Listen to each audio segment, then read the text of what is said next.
నలుగురికి నచ్చే నువ్వు మరో నలుగురికి నచ్చాలని లేదు. 10 మంది మెచ్చుకునే నిన్ను మరో 10 మంది తిట్టుకోవచ్చు. ఎందుకంటే నీ వ్యక్తిత్వం నీది, ఎదుటివారి ఆలోచన నీది కాదు.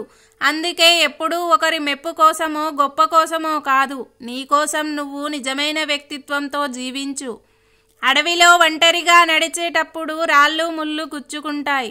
వాటిని దాటుకుంటూ ముందుకు సాగితేనే గమ్యం చేరవచ్చు. అలాగే జీవితంలో కూడా చాలామంది తమ మాటలతో నీ దారిలో ఆటంకాలు కలిగిస్తారు. కానీ నువ్వు నీ లక్ష్యం పట్ల నిబద్ధతతో వాటిని పట్టించుకోకుండా ధైర్యంగా ముందుకు సాగితేనే గమ్యం చేరవచ్చు.